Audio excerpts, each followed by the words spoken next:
Hello, welcome to the Tacoma Show. Glad to have you all with us. My name is Brian Headley, also known as The Roadie. Wow! I'd like to introduce a few folks to y'all, the folks in the band here. To my right, we've got Tanio, Klyce. Hello. Lead singer Tanio, Klyce, and Tanio! Thank you very much. on guitar we have the one, Jack Danger. Ow! What's up, everybody? Hey, everybody. Thanks, Brian Headley. Hey, everybody. Hey, Tacoma. I'm Jack Danger, as Brian pointed out so cheerfully. Dude, Brian, you killed it on the roadie voice, dude. Thank you. When I discovered that your voice was just that voice, that made it even better. Like, it doesn't sound like you were pushing it at all. It was just very natural. But we'll get into all that. Hey, Internet. It's good to see. Oh, and hey, Jeremy Packer is here, a.k.a. Zombie Yeti. All right, Jeremy. Look at him. Look at that baby face. I play triangle. He plays the triangle. Jeremy, as you all know, famed pinball artist, helped us create the awesome package for this game. So let's just get right into this. I'm going to be looking at Tanio a lot because I got a bad brain and he remembers everything. So it's going to be great. Remember that time? I do remember that time. So Foo Fighters pinball machine. I know before this game came out, it was rumored there was a Foo Fighters title coming out a lot. And that, rock games, blah, blah, blah. The band came to us to make an awesome pinball machine, and they really only had like one or two pieces of feedback of what they wanted for the machine. And what were those two pieces of feedback? Well, they wanted the Foo Fighters music in it. Okay, the music was okay, maybe it was three things? Okay. But also, big thing was the van. So the van, before the pandemic, they had been planning a Foo Fighters van tour, and it features that red kind of touring van, which is is a van that's similar to the one that they drove around back in the very early days.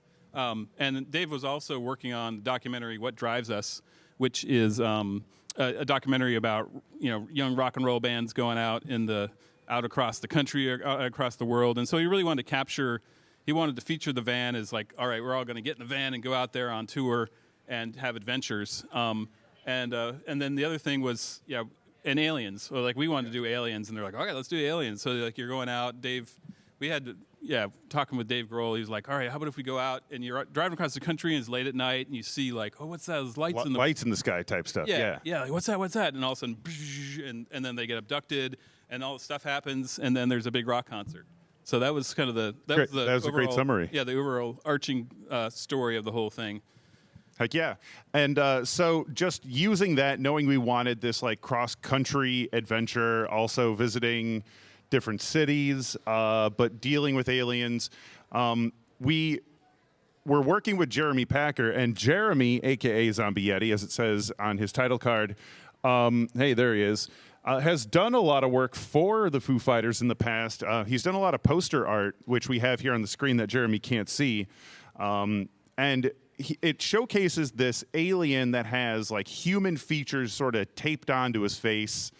And we're like, what a cool alien to use for like a villain in this game if you needed a villain.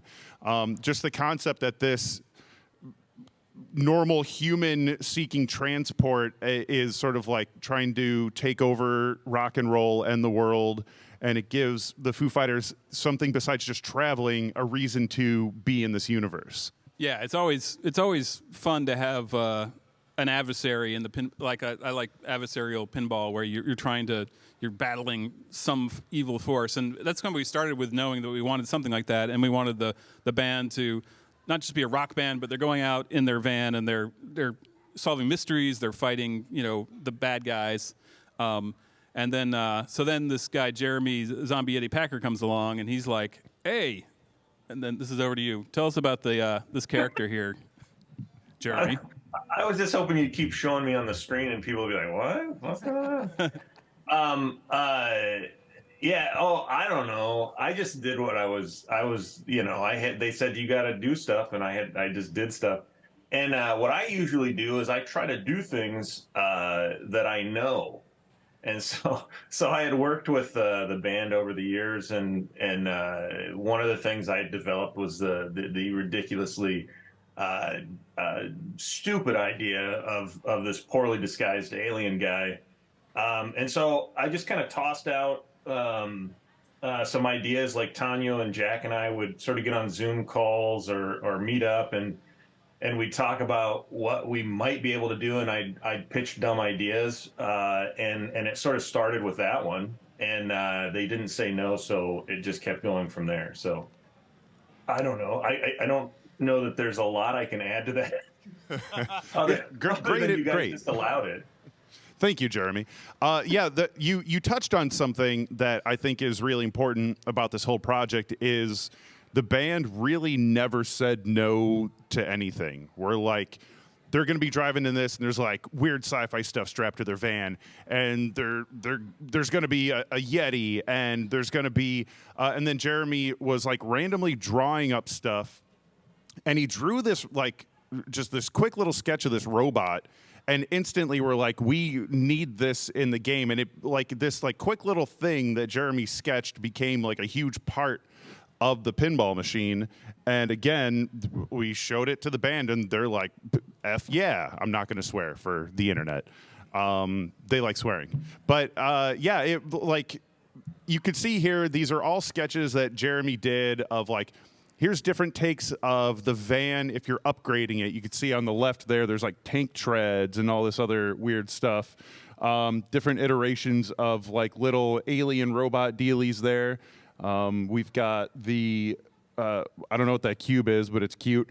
You could see that the band, the robot there was originally called Grollbot. The only piece of feedback they had was it couldn't specify just one band member, because this game is all about the band traveling together. Everyone's the same. Like it's the Foo Bot. Sure, it's got Dave Grohl's head, but much like the Voltron or like Power Rangers, like every member of the band has their body part to like build this cool robot. Yeah, exactly. So and the goal of the game is to do well in different parts. Like you go to a city and you complete the whole. You defeat the city the first time in one run. You get I think it's the left leg, and so each part of the Foobot is associated with a character. And when you have them all, they all form together into one big giant robot. We got the torso is Taylor, and the left arm, the right arm, the left leg, right leg, and the head is of course is David Grohl.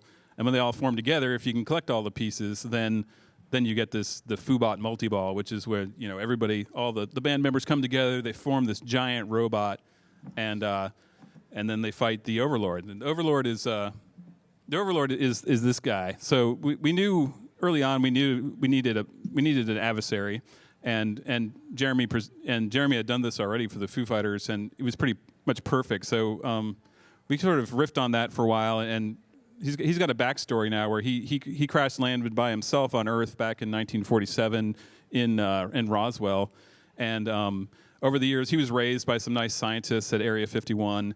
But in the 60s, he started getting a little bit rebellious. He went out and wanted to change the world, and he had like some flyers he made up, and he was passing them out. No one was really listening.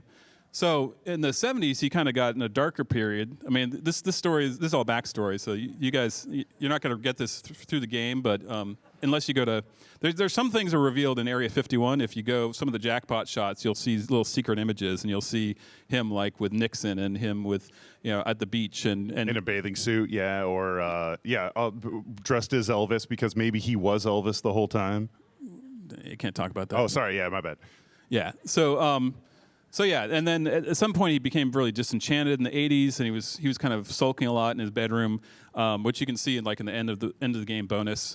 And so this Overlord character gets really kind of dark-minded, and he's watching a lot of like cartoons. Like this is all Jeremy's. This part was Jeremy's idea. Like, how about if this guy was watching cartoons, and how about if he watched a lot of, say, like He-Man or something like that, and he decides the way to inspire the world into changing is maybe he's the bad guy, and that'll inspire heroes to rise out of their van and take and have something to fight against, or sort of bring back rock and roll.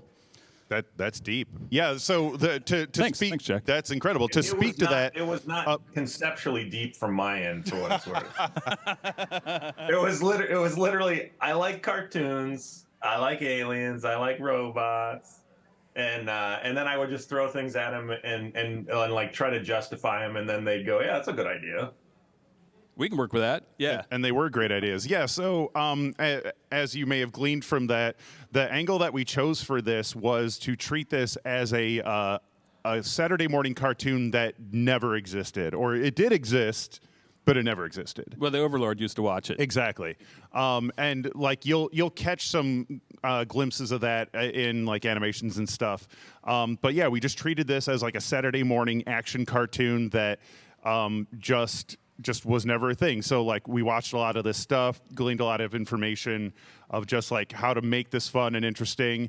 And to speak to that more, like I really wanted something animated, like hand animated, like traditional animation. I was an animator for 20 years, and I came from that world. And like this was the style guide I put together, just sort of like my mood board of what I was looking for. I wanted like very fun, fluid, simple animations. And this is a lot of work to put into anything, especially a pinball machine. And we were able to put together an incredible team to animate all this stuff. In fact, we hired several people full-time at Stern just to help us with this project, and now they have moved on to other projects at Stern. But it was incredible to be allowed to do something like this, to keep that feel of that Saturday morning cartoon. And one of the biggest problems, one of the negatives I'm hearing about the game is that I know, like, why would there be any? Is that people can't enjoy all the awesome animation they're seeing because the ball's moving so fast and they're like down here like doing the thing. Yeah, you shouldn't have made it move. I should have made it so fast. Yeah. Sorry about that. But it just, all of this stuff really gelled so well with Jeremy's art and just the ideas. This was something I threw to Jeremy where I'm like, these are like colors that I'm thinking of. I really like these like really bold, strong colors, and Jeremy definitely kicked the art's butt on the, let me get to the playfield art here. I got a lot of stuff to show y'all. And he did it. It's like all very striking. I mean, there's even an angle of like action figure that's going on here. There's like the premium LE has that like kid's hand holding a what's it called, a blister pack? Yeah, that's on. Yeah, right in the middle of the playfield. That's actually the Overlord. Is well, I mean on the side of the cabinet and stuff like that. Oh yeah. But and there's Jeremy when he was playing with some of the like blister pack toy packaging that they would see. He's coming up with some more stuff like, what if the van unfolded into a stage and all that stuff. So these are all cool things that we were able to take from Jeremy, animate them, and it was freaking awesome. Yeah, it was. Yeah, we extracted it all from a lot of things from Jeremy's brain. It was an awesome project because there's been lots of ideas coming from a lot of places, and made it sort of lots of the seeds came out of Jeremy's head. I think that kind of grew out, and then we took them and we had several people working on writing on the project, including myself, Cheryl Wagner, Eric Lederman, the Kizovat brothers, who you might know from other games like Teenage Mutant Ninja Turtles, and a lot of people, and then Phil Gullett, who's one of the animators and storyboard artists that we hired. He was working in slot machines, but back in the day, he was working on He did animations on Space Jam. Yeah, he was like a real deal animator. And now he's at Stern. And he asked like, "Hey, can I use pencil and paper here?" And we're like, "Yes." And he drew stuff. There's a sausage that he drew. Yeah, on screen. so we really wanted to flesh this thing out to be like this is really. I mean, when you have a pinball machine based on a theme, you really. Like, you wanted to show, like, the best action clips from the movie and the best action clips from the show. And so we had to first make the show up, and then we're showing these clips that we made up, and we just focused on the best clips of this thing we made up. So we would just write up a couple sentences about, like, okay, for Seattle, We want the Foo Fighters to be driving around like Pacific Northwest area and into the city, putting out a call. It's for the song "This Is a Call." So the concept is they're going out and they're recruiting all the people in Seattle and the Northwest to come out and join the fight of the rock and roll fight, because what the Overlord is trying to reformat all of you, like all of us. He wants to go out and turn you into like techno-loving, virtual reality-headed, reformatted people, which we all know is bad because rock and roll is the opposite of that.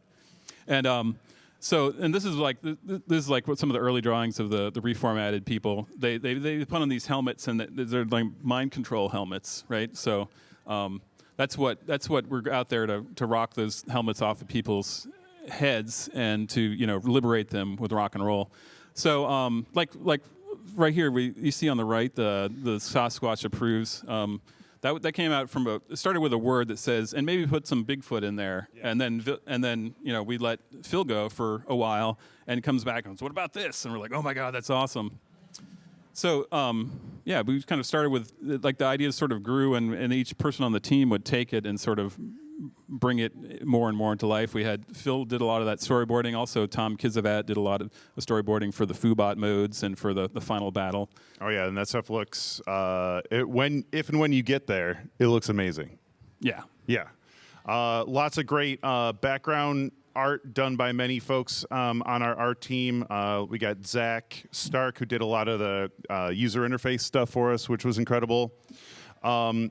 Something that we used to like keep all of these ideas straight in our head is we used this thing called... Don't remember. You don't Figma? remember? Is it Figma? No. No, it wasn't Figma. It was, Lucid Spark. Lucid Spark, that's right. Yeah, it's a virtual whiteboard. Yeah, it's a virtual whiteboard. So it works. You'll see here on the left, there's like this thing that looks like little Post-it notes and like tape and stuff. That is a digital recreation of literally what the walls of Stern looked like before COVID, where we used Post-it notes and like note cards to write like, fix Donatello's face, and then you would move it from this is a problem to someone's thinking about it to someone's working on it to it's finished. And we recreated that digitally here so that we knew who was working on what, kept everything straight, nothing fell through the cracks, and it worked phenomenally well. And we also kept iterations of like, here's old playfield art, here's new playfield art, here's some ideas that we like, but they never like really came to fruition. All sorts of stuff. And it was great for anyone to go in here and go back and look at stuff so that even if like later on in the project, if someone's like, oh, I got an idea, what if like the robot turned into a dog, and then we can go, wait a second, you can go look back and be like, actually, we talked about this, and that was a freaking stupid idea, so we're not going to do that. Terrible. So, right, exactly. So this was a really great way to keep everything sorted. But let's move on to something. Oh, really quick, this is something that Phil came up with. Phil did this, right? Might have been Bob. Sure. Oh, Bob. Yeah, that's right. So maybe it was Phil. We created this chart that is very minute details that really create a character, and like you could tell that character apart in a simple illustrated form just by little things that were pointed out here. Like you could see the bridge of the nose for Pat Smear. Like without that, he just looks like regular human X. But the second you put that in there, it looks like Pat Smear. And we created all this little detail and information for reference for all the animators so that when each animator is off doing their own city and stuff to execute, we can reference this to make sure everyone's looking the same, all the art styles feel the same. It was an incredible reference for everybody to make sure everything is good to go. Let's move over here. By the way, there's 15 songs in this game, and we essentially just got everything we asked for. Yeah. Yeah. Yep, totally. 15 heckin' songs. Let's go to here. Okay, so Sticky notes. Let's talk a little bit about design. This was my first Cornerstone. I did the Jurassic Park home game before this. That was hard because it was the first thing I ever built. This was about 100 times harder because there's a lot more involved. Like it's all, you're creating everything from the ground up here. Thankfully, I had people like Tanio, Klyce here to hold my hand. Tanio worked on, thank you, Tanio, my favorite pinball machine ever, Deadpool. He was the programmer on that, lead programmer. And the lead artist for Deadpool was actually Zombie Yeti, Jeremy Packer, who was on the line with us. Look at that gorgeous face. Yo, wake the frick up. Oh, good to see you, buddy. Thank you. I'm sorry. Hey, by the way, Jack, real quick, the Foobot turning into a dog was your idea. Shut up, dude. Okay, thanks. I appreciate it. All right, can we cut his mic? Thank you. So it was a huge honor to be put on a team with these guys because they created something that I absolutely love. So to be able to work with them on my very first Cornerstone was quite an honor. So when I went to design this thing, I worked in something called Visual Pinball. I don't know if you're all familiar, but it's like a free digital platform. You could just create pinball layouts and play it in real time. It's essentially my way of sketching, but I could play with what's going on and then tweak and then play and tweak and play. And then after I spent way too much time doing that, I had to learn AutoCAD and still learning AutoCAD to like translate that information into real stuff. There was a lot of like bending metal and stuff like that. Anyway. But what we're seeing here was a really, really fun part of this project. What we did is we printed out the CAD of the game, grabbed a handful of inserts from the stock room or something like that, and Tanio came over to my studio. We laid it out, brought a bunch of sticky notes and markers, started laying inserts everywhere, and we just talked about, like, we know how this game's going to shoot. How do we make this fun outside of that? And creating the rules and stuff. Oh, that was a transition to me. And here's Tanio to talk more. Yeah, sticky notes are a very important part of my process. I like multicolored sticky notes, and you don't want to cheap on them. You want the ones that are really going to stick. But yeah, we basically have been gathering ideas and concepts and just like we knew from what songs we're going to use and kind of themes from those songs, but also sort of what cities we wanted to go to and so yeah, it's sort of like a process of taking a big pile of ideas and whittling them down to our favorites, and then figuring out how they all fit. And like we knew we wanted to have a van, so we, as Jack was making stuff, he found a spot for where the van's going to go, and we knew we wanted to have some sort of central toy of some sort of thing, and yeah, it's sort of, I mean, it's cool to see the final product. When at the very beginning, we didn't even know, well, we didn't know anything. We're just making it up, and like it was a whole lot of brainstorming meetings like this, where we just threw out ideas. I'm sure there might be ideas on there that you can. I think I photoshopped out stuff people aren't supposed to see. Yeah. What about the Purell bottle? Yeah, that's Purell. Yeah, that was back in the Purell days. Got to keep it clean. But yeah, this was fun. Like, there's something about like trying to, like, once you have this like template, like getting to dream up like how everything's going to interact together. Like every song is a mode. Like, how do we treat this a little different than other music games before it? How do we make sure everyone can enjoy the songs they love from the band so that we're doing Foo Fighters fans a solid, but also keeping it interesting and not repetitive for the people that are going to play the same game like over and over again. It's a fun balance to strike, and like making sure every mode feels a little different. We just want the experience to not feel too repetitive, and just fun is priority number one. Fun is priority number one. Yeah, sorry. Yeah, so the robotic. Yeah, I mean, we sort of approached it too with different playfield features. Like we knew that there was going to be a van on the left, and we wanted to have modes associated with the vans. Each one's going to be a city, and each one's going to be a set of challenges, mostly hitting different lit shots. And there's different types of shots you can do. We also knew that we wanted to do something with modding the van, and we settled on the center drop target bank to be what we call the modulator. And as you complete it, you build up. You'll see the colored lights there as they go through a color stage where they start yellow and then green and then all the way up to red is maximum level. And if you can get your mods up to a maximum level of red, or any bit of modding you do will help you on the next van mode you go in. It'll give you extra time. It'll give you more points or easier progress. Right. Yeah. Like the speaker gives you the easier progress. Yeah. So and I like to keep things somewhat easy to understand. So lots of kind of like, I guess what you call what do you call that? Yeah, the thing and the thing. Yeah. Well, so when you hit stuff, it does things, right? Oh yeah. Like it's pretty. Like the Overlord is really easy to understand. Like you hit him, and you hit him a couple more times, and you hit the targets next to him, and then you hit it in there, it locks it, and starts Overlord multi-ball, and that's sort of like the multi-ball we designed in the what we call the bozo zone. So if you're new to pinball and you often will flip early and everything will go up the center, and so we staged it so that hopefully everybody can get to Overlord multi-ball just in a game or two. And then as you get more comfortable with that, and once you start that multi-ball, then you can start exploring around the playfield and hitting side shots, and you'll find like the right ramp leads to a whole other multi-ball for Area 51. On the premium, it goes up to the upper playfield, and there's stuff to do, the complete shots and hit targets to start multi-ball.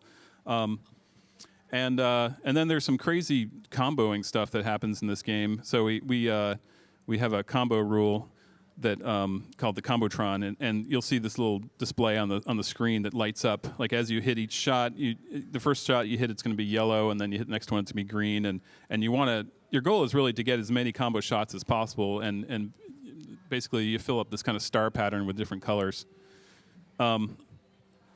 Anyway, Combotron. Coming soon. Yeah. So it's going to lead up to. Yeah, I'm still working on the Combotron mode. So once you complete enough combos, you get 3 big combos. Then you can start this Combotron mode. That's going to be awesome. Coming soon to an arcade near you. It looks awesome. All right. Here's me just learning how to use tools and not putting my eye out or burning my hand.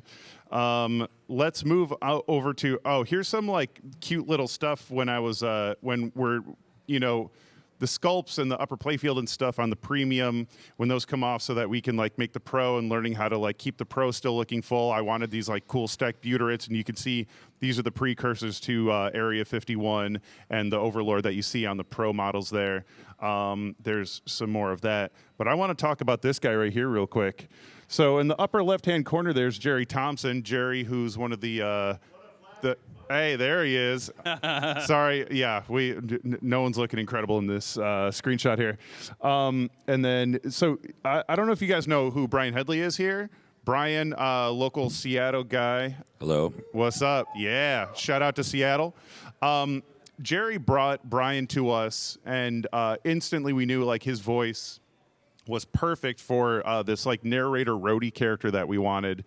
And one of the I don't want to say there was like nerves involved when we first met you, but I heard you had to like go out and do something before you came back. I needed to go out and drink a beer real quick. And yeah, there you go. Character. So yeah, he stepped out, had a few drinks. I thought you guys went to like a tiki bar or something. The night before when he auditioned, we had margaritas. Margaritas. So when we did the actual recording at 9 in the morning, he needed beer. Oh yeah, okay, yeah. Well, and I thought I was just going in to like do like one of the call-in shows, like a line or two of, like, oh, hey, welcome to Seattle or whatever. Yeah. And then we like, hey, they liked your voice. Can you go back over and read a few more lines? I was like, it was like 10 in the morning. I had my coffee. I got over there, and there was like 10 pages of lines. I was just like, holy. So, beer me. Yeah, we're not I was really done nervous with you either. going into it, and then I had a couple beers and loosened up, and then I was like, oh, okay, yeah, I can get into this whole roadie thing, and that's kind of snowballed from there. Yeah, that's incredible. Yeah, we have more.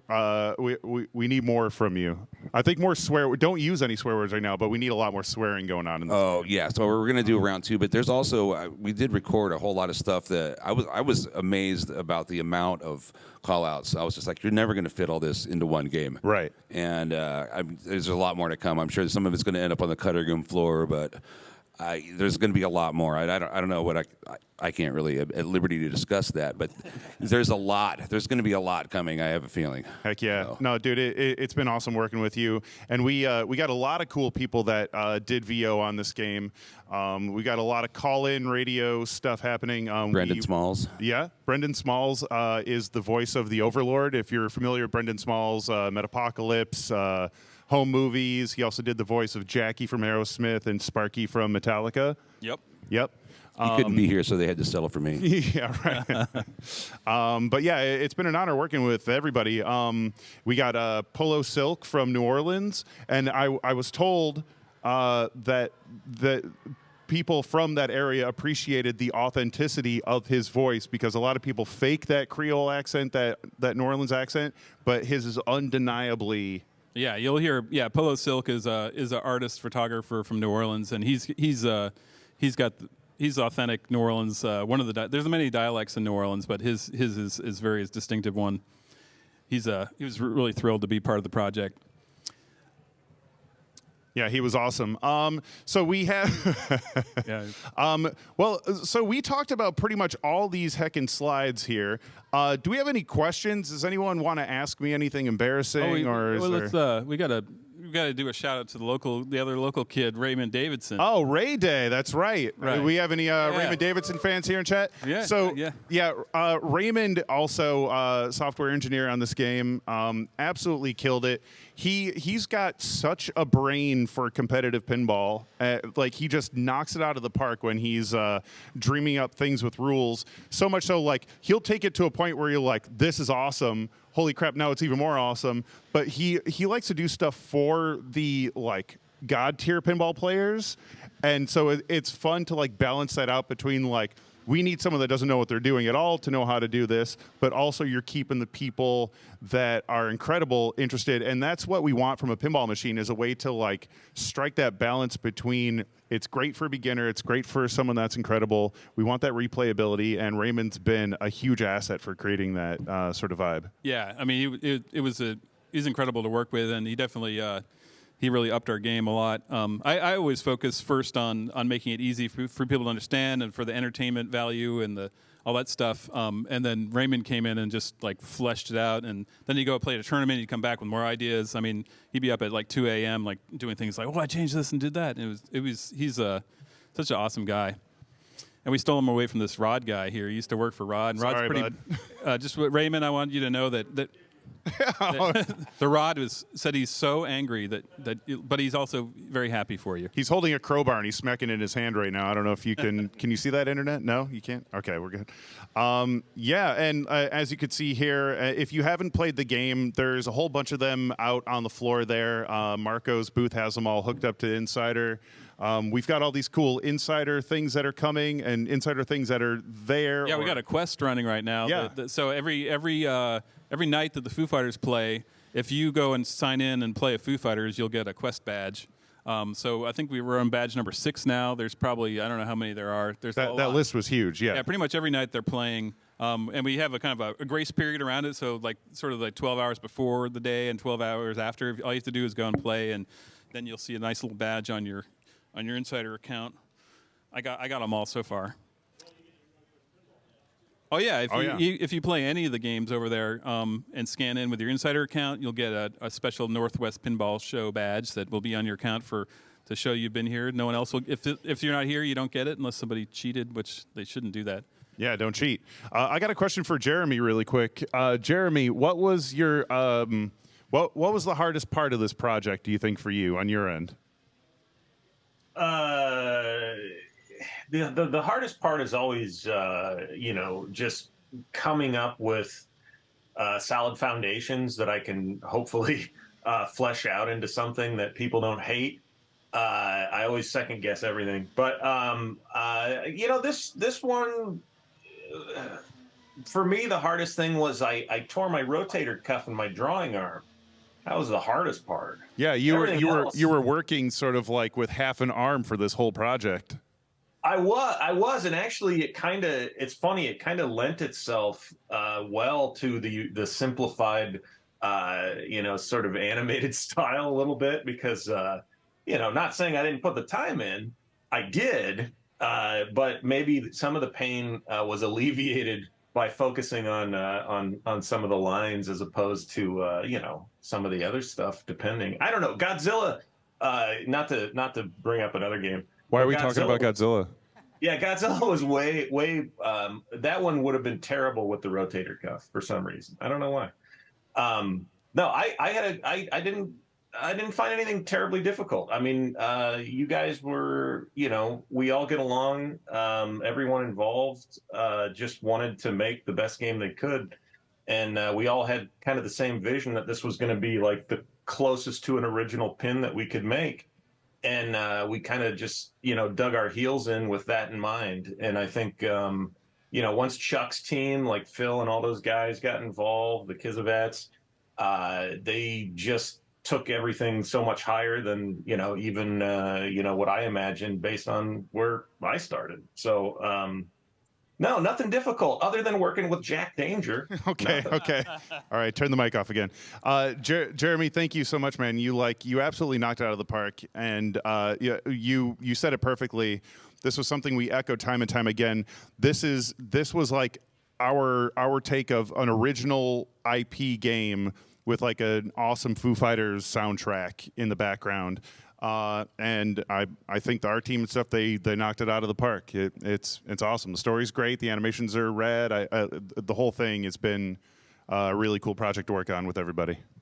Yeah, totally. Yeah, and the licensor, yeah, Kristen, who was our main contact with the band, she's part of the management. She's been awesome. She's a big pinball fan. She's got some games back in her shed in the backyard, and she was totally into the vibe of the cartoon stuff. And yeah, it was really, yeah, we were, I guess, very, very lucky, we had great team and a great opportunity to do what we really wanted to do.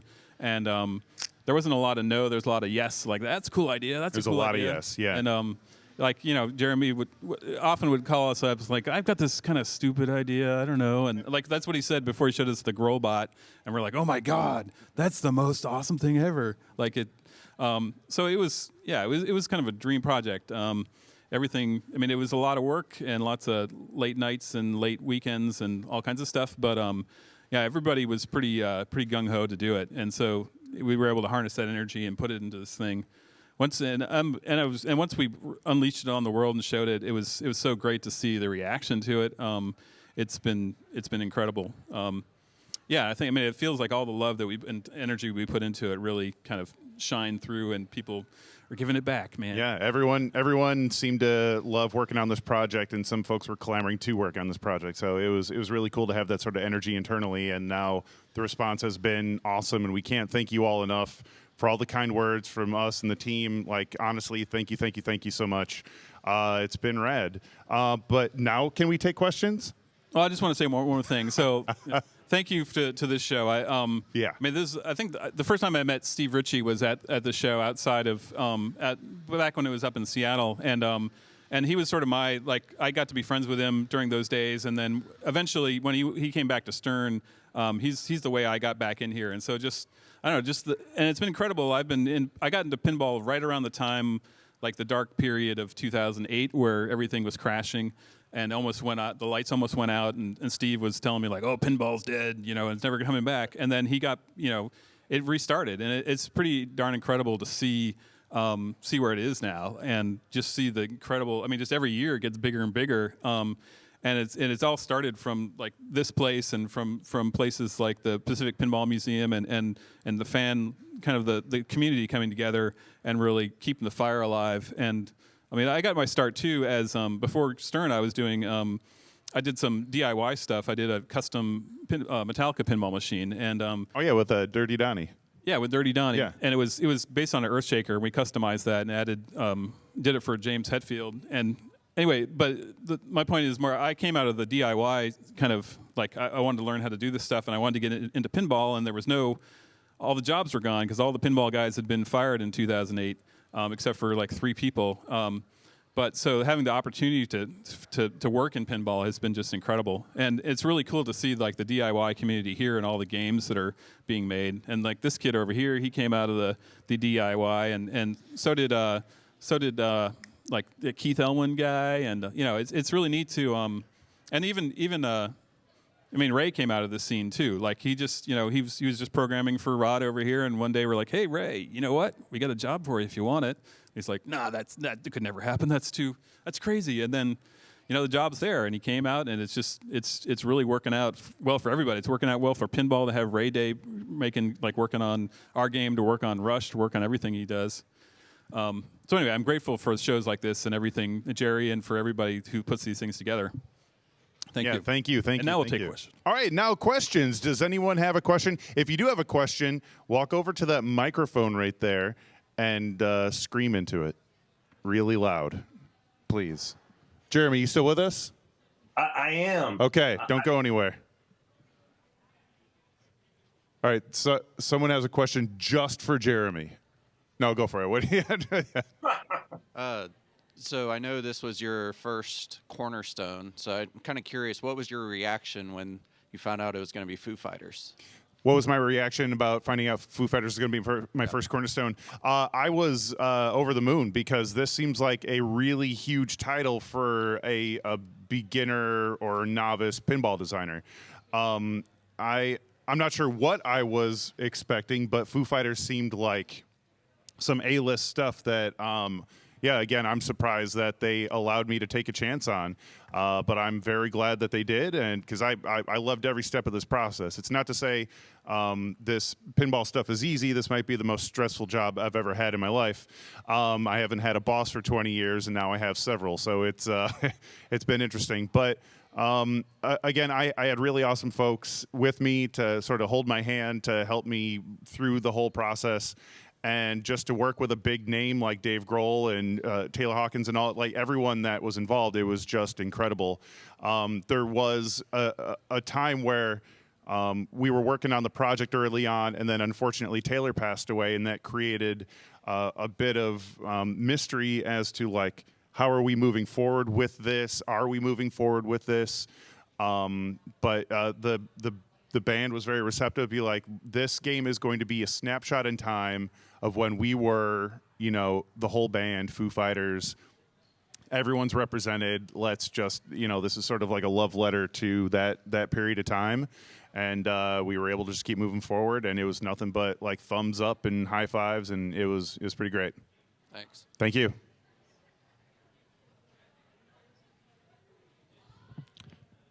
Hi.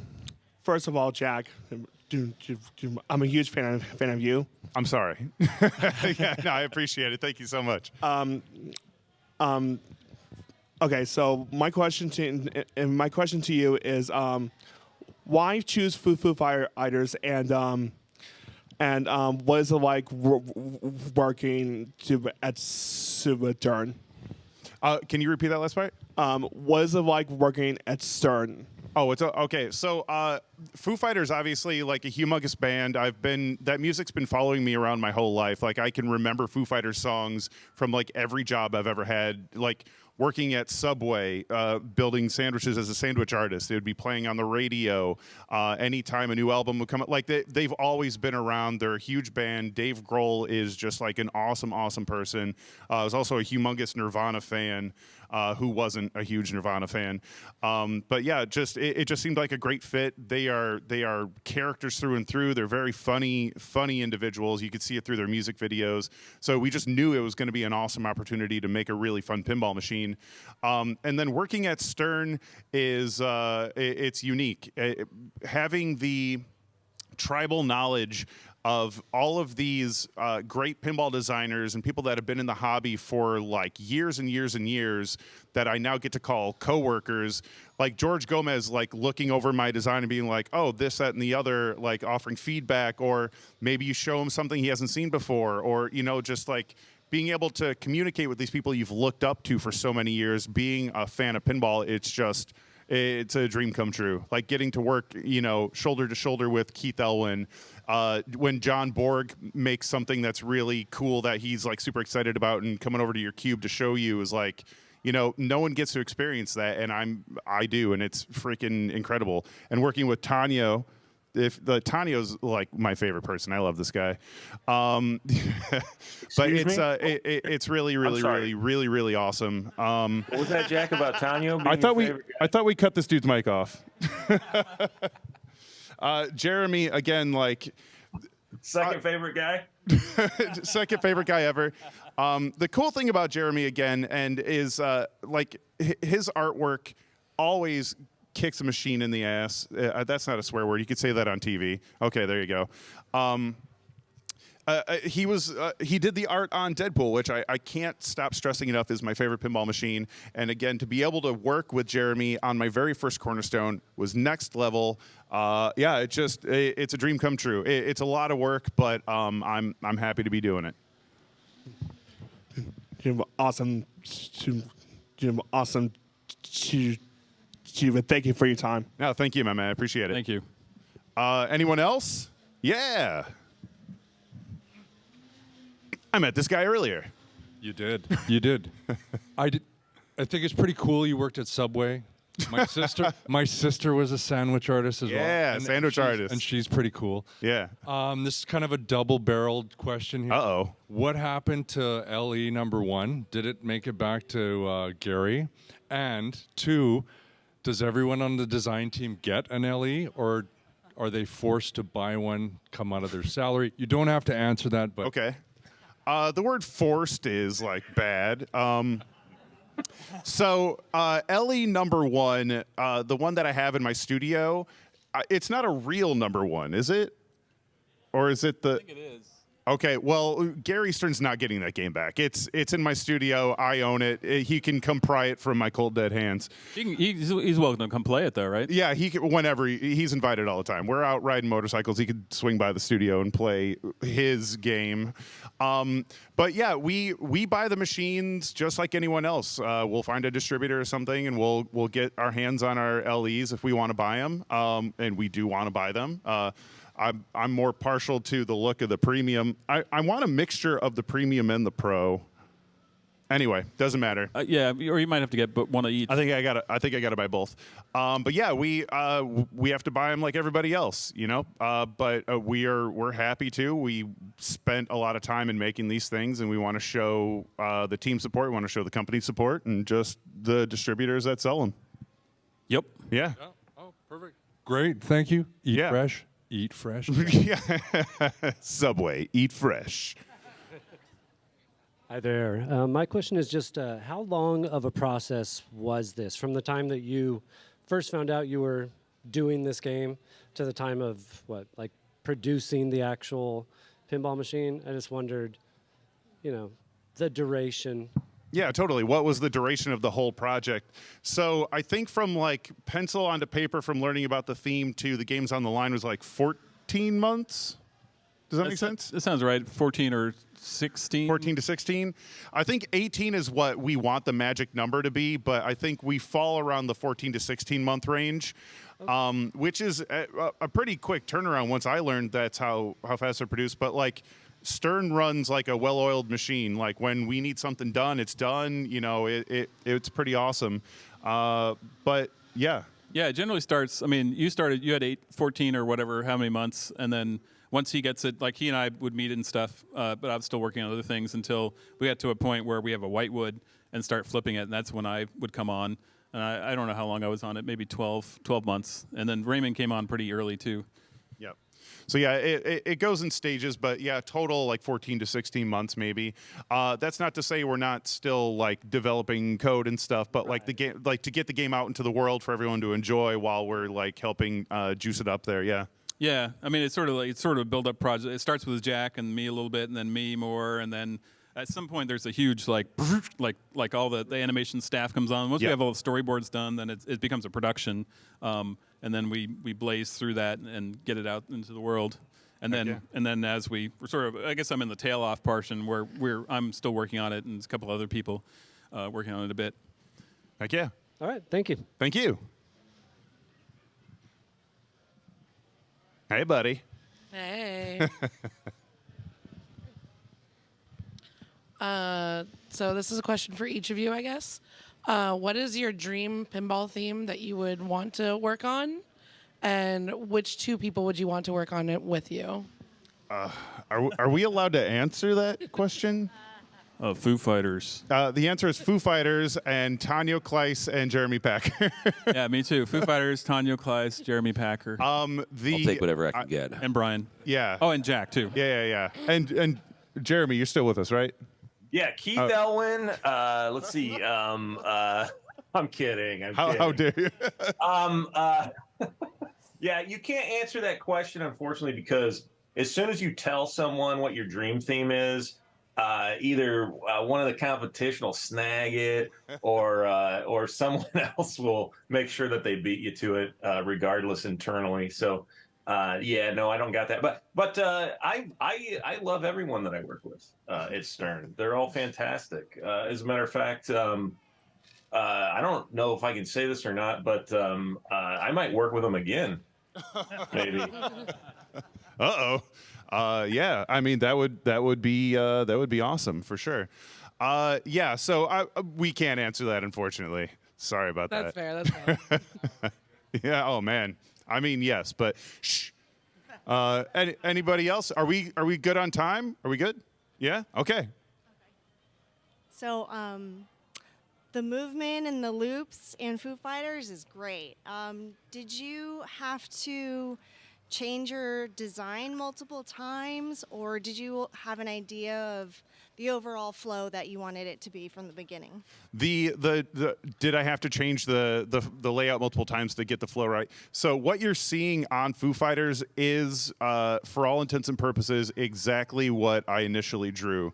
The only thing that changed on this was like one small thing that didn't quite work, but all of this like movement and stuff, like the upper flipper, the orbits going both ways, the weird crossover stuff, all of that there was like there from the get-go. And it's a lot of stuff that, again, I prototyped in Visual Pinball, because if I was to try to prototype all this stuff by hand, it would have been like many, many pieces of wood, lots of metal, lots of anguish, lots of cut fingers, whereas in Visual Pinball, I can like sort of tweak stuff and then go from there. There was still anguish. Okay, yes. Anguish is a huge part of making a pinball machine, by the way. I mean, yeah, the original virtual pin was very similar to the flow, like especially all the shots, the crossovers, and all that stuff. Definitely took a lot of tweaking to get to where where it was reality was as awesome as it is now. Yeah, making the physical stuff actually represent the digital stuff is not a one-to-one, that is for sure. But it's a close representation. I love this playfield. I mean, the first time he put together, he and Eddie Hicks, or actually, put together the whitewood. I mean, it was fun just flipping the whitewood before we had any lights, before we had any sound effects. I mean, every like, I put in one song and then Jack would be like, "Oh my God, that's awesome!" Yeah, right. But like, it didn't. It was it was clear to me when we first built it that this was an awesome flowing machine. Thank you, Tanio. You're welcome, Jack. Yeah, my man. Surrounded by greatness. Dude, Deadpool's such a good game. You guys are all great. And I've been watching you on Twitch for a long time, like I told you yesterday. You're just amazing. Meeting you in person, you're even more amazing. Thank you, buddy. I appreciate it. But love the game. It's at #1 right now on Pit side, which it deserves it. Yeah, it's a trip. And my question is on the lightning shots. I watched your 2-hour play thing, and I need to go back and watch it again. But can you explain getting the lightning bolts? The lightning bolts, yeah. So the lightning bolts, it's sort of like a combo rule just for the ramps. So you'll shoot the left ramp, you'll shoot the right ramp, and you're building up these lightning bolt values that are there. And as you're hitting that, it's just raising up more and more, and it's collected off of hitting the kicking target. So it's just a little fun side value thing that you're collecting up while you're doing other things. So you'll see those lightning bolts light up, and you'll know to like hit that ramp to build up for the next one, the next one, the next one. And you'll almost always just accidentally hit that kicking target anyway. It's just naturally in a nice, helpful spot. And the Gottlieb kicking target, to that point, was something that I put in my original homebrew because I love that mechanism, but I wanted to use it in a way where on every game that it's used on, it's there to absolutely screw you by shooting it back at you. But what we're doing is it's helping you in a way where it'll shoot it up a ramp, or like if you shot the loop too slow, it'll kick it into the Overlord or into the captive ball, and worked out actually way better than I was anticipating it working. Yeah, that was something I planned, but was also a happy accident at the same time. Absolutely. Yeah, you kept on coming in and like, Tanio, check this out. It works. It works. Oh my God. Did you see that? It just went over there. Yeah. Just went So up the cool. ramp. Yeah, and when Gary first saw that, he was blown away. Like Gary didn't usually, like a couple of years ago, he'd always say like, you have to have pop bumpers on the game. You have to have pop bumpers on the game. And then when he reviewed this one, he didn't even notice there wasn't a pop. There's zero pop bumpers on this game. But that kicking target is sort of like this magical directional pop bumper that will sometimes give you a ramp shot, sometimes will give you a spinner shot. Heck yeah. It's cool, man. Good job, Jack. Yeah. Oh, thanks, Tanio. Good job to you. Oh, my man. Hey, guys. Hey, I just want to say congratulations. You guys completely crushed this game on every level. Thank you, dude. And there's so much fresh thinking in this game. And just like, it is so fun to play. And the art's amazing. The sound's amazing. Like, just, you can tell there's so much love poured into this game. And you guys just such a great job on it. So, congratulations. Hey, thank you, dude. I appreciate it. Thank you so Awesome. much. Thank you. Thank you. Well, Northwest Pinball and Arcade Show, thank you for having us. Where do we get that shirt? Yeah, it's. Hey, Jack. Online, one of my streaming friends, he's DRI374. Okay. And he has a merch store. If Dude, just follow on Twitch, you can find it. The fact that my name's even associated with the other names on that shirt we gotta get is George. The dream unreal. team of pinball. Dude, it's crazy. Yeah, George Gomez wants one too. He does actually. He messaged me. He needs to know where to find one immediately. Hey, Jack, we got a question from the chat room. Serial Commander wanted to know, is there something you guys learned in this build that you want to explore in future projects? I am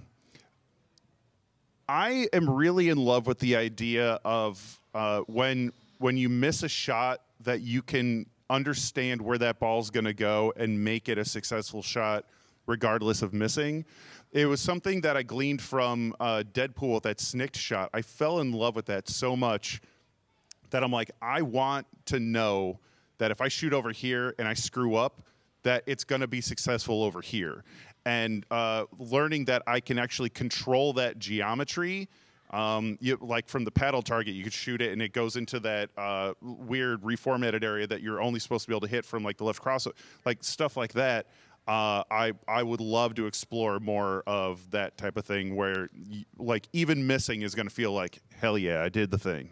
Yeah, I meant to do that. Yeah, exactly. There's lots of, there's like double ricochet shots and all kinds of stuff. Yeah, keep doing that, Jack. Yeah, thank you. Did you learn anything from this project, Tanio? No, I already know everything. Yeah, it's true. But It's true. I'm glad to help you. Yeah, thank you, Tanio, for all your help. I appreciate it. I'm so grateful to work on this project. It's been awesome. Heck yeah. No, this has been great. And I'd like to say I'm really grateful that you guys included me in this. This is my first time in this whole thing, so it's kind of a little overwhelming, but it's really awesome. No, thank you. I'm really glad that you guys considered me for the No, brother, role. you knocked it out of the park, my guy. Certainly did. Brian Headley, everybody. All right, friends. Well, thank you so much for everything.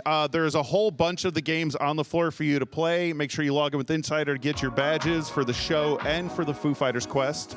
And thank you all so much for being here. Thank you for playing pinball.